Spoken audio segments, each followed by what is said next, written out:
Are we sure any of this really happened? Or did someone create a monster?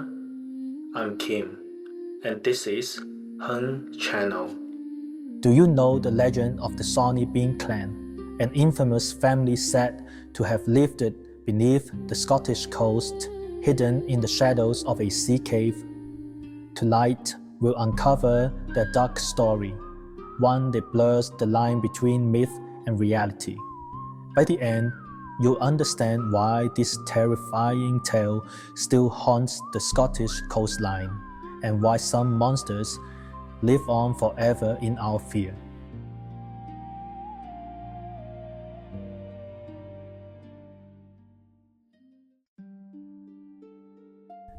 Chapter 1: Shadows Before the Sea Cave. Along the southwestern coast of Scotland, between the cliffs of Girvan and Ballantrae, lies an unremarkable sea cave. When the tide rises, its dark entrance is completely swallowed by the water. When the tide falls, the deep mouth slowly reveals itself to the outside world. According to legends from the 16th and 17th centuries, this cave, protected by the sea and isolated from civilization, once concealed a family that would terrify generations to come. A clan that lived on human flesh made the cavern their home and multiplied in darkness. Outside lay the magnificent plains and hills of Scotland. Inside was an abyss untouched by the light of civilization. Chapter 2: Two people who walked away from society. The story begins with a man named Alexander Sawney Bean. He was born in East Lothian into a family of farmers and labourers, but he had no interest in any of it, weary of the ordinary and the rule-bound life expected of him.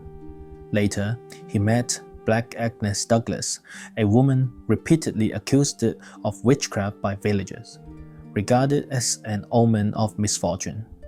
Both rejected the order of society and refused to bear the identity of normal people. They left their homes behind, escaping surveillance, judgment, and constraint, seeking a place where they could vanish from the world. Eventually, they reached the shores of Ayrshire and found a deep, damp sea cave. Its entrance was narrow, but inside it twisted and stretched nearly 200 meters. The rising tide would submerge the entrance. Only at low tide would it reappear. For a pair longing to detach from humanity, this was it, a gateway into darkness, a new home. Chapter 3: A generation born in darkness. Not long after settling in the cave, Bern and Agnes welcomed their first child. In legend, they would ultimately raise 8 sons and 6 daughters.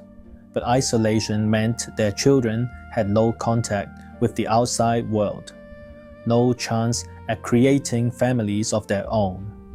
And so the clan expanded in the only way possible, between brothers and sisters, fathers and daughters, mothers and sons, thus forming new generations.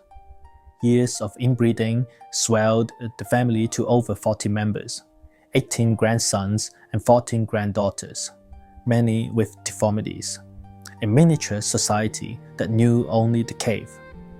They never encountered the outside world. Their knowledge, language, and behavior was shaped entirely by firelight, stone walls, and bloody rituals. To them, humans were not others. Humans were food, not by nature, but by the environment that shaped them into monsters. Chapter 4: 25 years of disappearances. Hunters of the Light. The Bennane clan, according to legend, operated with precision. They only emerged at night, choosing remote pubs and ambushing lone travelers, traders, or young couples returning from market.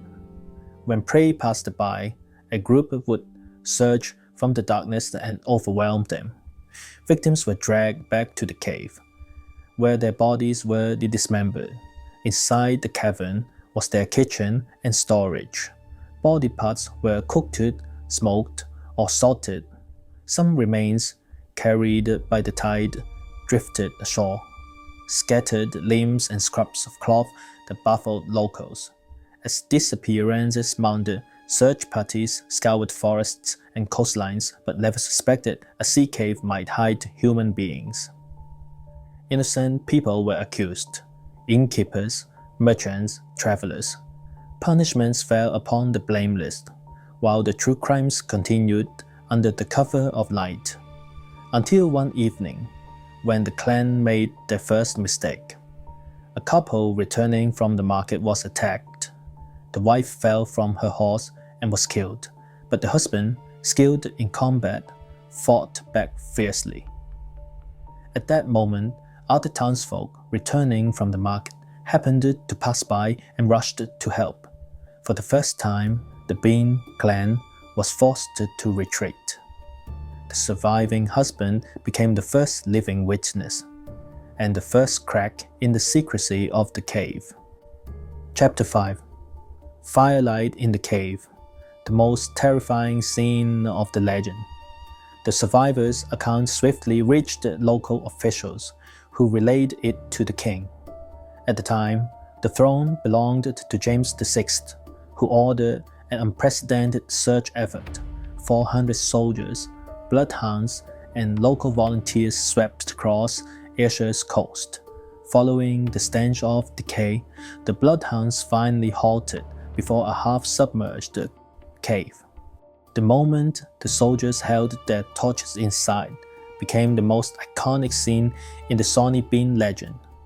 The walls, it was said, were lined with human limbs and bones, like a deranged underground butchery. Piles of clothing, shoes, and trinkets lay on the ground, among barrels of preserved meat and crude tools. In the glow of firelight, over 40 pale-faced clan members stood in the darkness, eyes hollow. This was the first time the infamous cave-dwelling clan had been seen. Shocked beyond measure, the soldiers seized them all and transported them to Edinburgh, then to Leith or Glasgow. The crimes were considered so monstrous that, according to legend, they were executed without trial. The men dismembered while alive, the women and children burned at the stake. Sawney Bean himself allegedly shouted before death, "It isn't over. It will never be over." The line remains the most chilling echo in the entire legend. Chapter 6. Truth, Prejudice, and the Monster Within the Human Mind. Yet, when historians attempted to trace the events, the story unraveled. All accounts claiming Sawney Bean lived in the 16th to 17th centuries only appeared in the 18th century, in English chapbooks and crime collections such as the Newgate Calendar. Stranger still, Scotland had no official records of the incident, and James VI, proud and self-aggrandizing, would never have failed to document personally leading the eradication of a cannibal clan. In the 18th century, English prejudice against Scots was intense. Sawney itself was used as a derogatory term for Scottish men. Earlier Scottish folklore already included tales like Christie Click, involving cannibalistic figures, possibly the true origin of the later Bean narrative. Thus, many scholars believe Sawney Bean was likely an 18th century English invention, crafted to sell stories and vilify Scotland. But then the question remains, if they never existed, why has the legend survived for over 300 years? Because it satisfies deep human instincts: fear of darkness, demonization of outsiders, anxiety over disappearances, fascination with monsters, and unease at the boundary between civilization and savagery. Sawney Bean is not just a Scottish folktale. He has become a symbol used across films, novels, anime, and tourism. From Hollywood's The Hills Have Eyes to the staged horrors of Edinburgh Dungeon, their shadow has never truly faded. One day, If you stand along the coast of Bennane Head, listening to the waves beating against the cliffs as you stare at the cave swallowed by darkness, you may understand. The true terror is not the clan of the legend, but the monster shaped by human fear, prejudice, and imagination. As long as that need persists, the story of Sawney Bean will never disappear.